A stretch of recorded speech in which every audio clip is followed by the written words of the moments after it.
Hello and welcome to Fresh Face One Shots. My name is Joey. And I'm Jacob, and I am And still confused about where this is going. I'm excited for it. I'm here for I it. am... Today we're back with the Uncanny X-Men by Gail Simone. This is issue number 27, Who's Been Sleeping in My Bed, Part 2. A wild ride. Fascinating stuff right at the start here even. We're checking it back in on Grey Malkin for the first time in quite a while, which I find really interesting.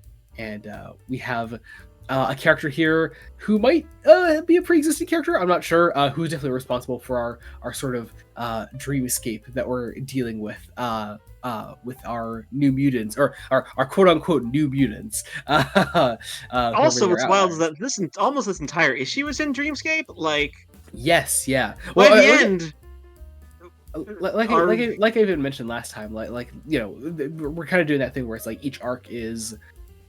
we're swapping back and forth on like what side of the team our arcs get focused on. So last time we had a very an arc very focused on the OG Uncanny X-Men, and here we have an arc focused on the Outliers. And so that's cool. I like that. I really appreciate that. That's not to say, of course, there aren't some significant moments for our regular Uncanny X-Men. We have the return of the Vig, which is fascinating. Yes, utterly fascinating. Very excited to see him again. I adore Luciano Vecchio's art on whenever we're inside Grey Malkin. Like, yes, I really like the way that it's lit. Mm-hmm. It's almost overlit like a cheap 80s studio set, if that makes any sense. Like, yeah. Like, it might be because you rewatched a certain Doctor Who serial. It's very Warriors of the Deep. I mean that positively. Like, yeah. No. I agree. I can see that. But yeah, I mean, to that point, you know, also like the color palette is very pointed. There's a reason for it. I like our whole Danger Room sequence. I mean, any excuse to throw a dinosaur into our issue. The Danger Room, which is merging with the Savage Lands. That's like the vibe I'm getting. That's what it seems like. Yeah, because obviously we're dealing with quote unquote dreamscapes. And, you know, we have our tiny moment scene with the Vig, which is fascinating because, oh, Gambit, you keep making deals with devils. Yeah, Gambit's got a problem with that. He's taking a real Gambit on it. It is. I'm curious to see where that goes. The Vig... As I understood, according to Gail Simone, she did not expect the Vig to be as much of like a fan favorite character as he's turned out to be.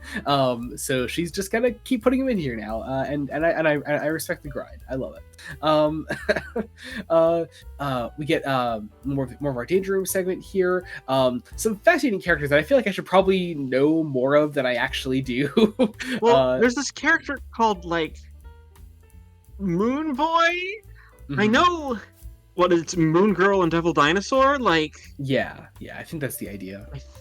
I think that's the idea. He's also a robot, and again, we're dealing with Dreamscape. We have you know, our adults in the situation are Moira McTaggart, Beast, and Nightcrawler. A fictionalized version of Nightcrawler. Let's say this is not the Nightcrawler. This is not our Nightcrawler. This is another version of Nightcrawler that is being replicated in this dreamscape, which is also really interesting. And it might have something to do with the Sentinels, because the Sentinels aren't robots. Yes, they're fucking Attack on Titan Titans. They're alive. They're big old flesh being things, emaciated and all that. It's a gorgeous image. I really love it. But get some great action here with our Outliers fighting against these flesh sentinels. I think the idea is that this dreamscape is very much a mirror of reality, where things are just ever so slightly wrong. Like, concepts are swapped. Ever so slightly, like, because, like, it first off, Mutina here is just, she's a problem. I say positively, like, she is still a violent psychopath. Yeah. But I mean, of course, someone gives her a lot to do here. I'm fascinated by this choice to like have her be a significant part of this event, part of this particular story arc. Being still a very new character. So So I'm not sure, so I'll be curious to see like when we step out of this dreamscape eventually, I'm curious to see like first off how much these characters remember from all this, and how this sort of bonds Mutina to our outliers. Well, also just the dreamscape in general feels like it feels like this is meaning to start drawing some things that have been seeded throughout the entire run closer together. Like, yeah, it feels like things are moving in a good way. But of course, then the big twist is that, like, in the dreamscape, I love it. Professor S. Yes, the S. Sauron. We have Thunderbird. Fucking Thunderbird is here. Looks Thunderbird to be being the only one who seems like normal, because like everyone else. We have Genderbent Banshee, and then Excalibur and what do I say? Excalibur. Magic and Colossus. Sort of swapping powers. Yeah, swapping powers. It looks like. What are you doing? What are you doing? Yeah, not. I love the. I love just the bizarre nature of it. But again, there's just Thunderbird being there. We should also say Sauron in a suit. Sauron in a suit, who is Professor S. I love that idea. But here's the thing: we're kind of implying that the regular X-Men might be dragging to the dreamscape because the regular quote-unquote New Mutants show up. Yeah, and they apparently are here to kill the Avengers at the behest of Rogue. Like,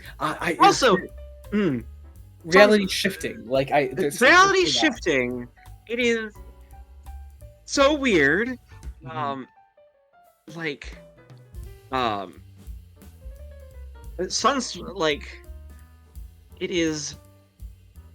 Sunspot is here, and that's going to be interesting considering he and Ransom are cousins. Like, yes, yeah, that's definitely. Like, what are we? Definitely. I mean, if it is all a dreamscape, like, I wonder to what degree they will even interact, if at all. I think that'll also be one of our big sort of tip-offs to potentially this not being exactly what it seems with our core Uncanny X-Men. It is just, oh god, I'm fascinated. I'm fascinated by all of this. I still don't know quite what the story is trying to say and do, but I'm here for the ride. I'm here for this. For 28 at the end of the issue also is just like, it raises further questions. I'm like, okay, what are we doing there? I don't mean this is a bad thing. I mean this is a good thing. I'm loving this run. Like, yeah, so good. It is so good. I saw another take recently that like that somebody was saying like, you know, with Marvel constantly canceling its own books and most of the time not quite knowing what to do with its characters, like they colored a few specific runs in current Marvel as like outliers of the current landscape of Marvel books that just are not up to snuff, and they left out Uncanny X-Men in that lineup, and it's just like, what are we talking about? I think that's so because this got lumped in with all the giant X-Men reboot when. Well, I think it's lumped in with the repealing of the Krakoa era, the sort of going back on that, and people. Well, and I know like McKay's X-Men book, like the main X-Men book, is exactly what people feared it would be. I was gonna say, I think it's getting mixed reception. Yeah, it started kind of strong, but obviously, I mean, I dropped it. You know, I was like, you dropped it after what? 12 issues? Yeah. I still collected a number of issues after that, but like once it got to the Age of Revelation stuff, I stopped altogether.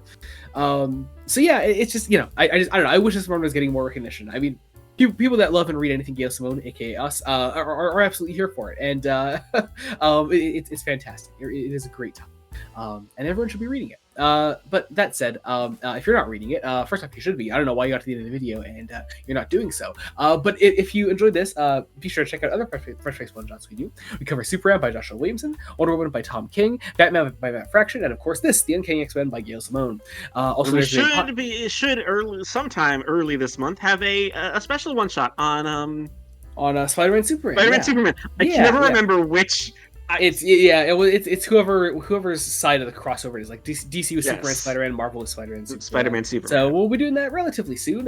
Providing, I mean, I need to keep saying this in all my recent videos. That there may be some delays in upcoming things because of personal life things happening. I'll keep everyone updated when and if these things happen. It's really a when. It's a when. It's a when, and how impactful is it going to be? Like yeah, exactly. So I'll keep everyone updated on what's up. But otherwise, in the meantime, we do still have regular podcast episodes coming out from Fresh Face Comics. At the time this coming out, I think yesterday we would have put out our episode on Injustice Year 1 with our good friend Brian. And our next episode is for wild and a long such a great time. Long episode.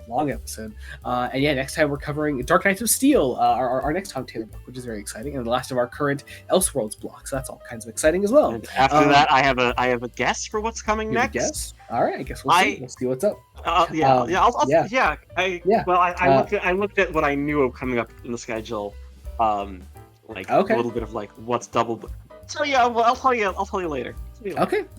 Otherwise, there's our Patreon, patreon.com/BloodHoundStudios. You can get all kinds of fun things there, like early Star Trek reviews, exclusive Star Trek commentaries, fresh face extras, bad movie commentaries. And if you don't want any of that, although there is so very much of it, there's the $1 general support tier. It's only $1 a month. It's the cadet tier. You get your name down below on every video we put out. People see your name down there, see you're a cool person, and they want to be a cool person too, and they will join the Patreon. Otherwise, our link trees are down below. Our socials are there. You can follow us wherever you want to follow us. Subscribe to the channel, Bloodhound Studios, and your support is absolutely greatly appreciated. So thank you all so much for watching. Until next time, this has been Joey Morgan and Jacob Licklider. Goodbye. Bye.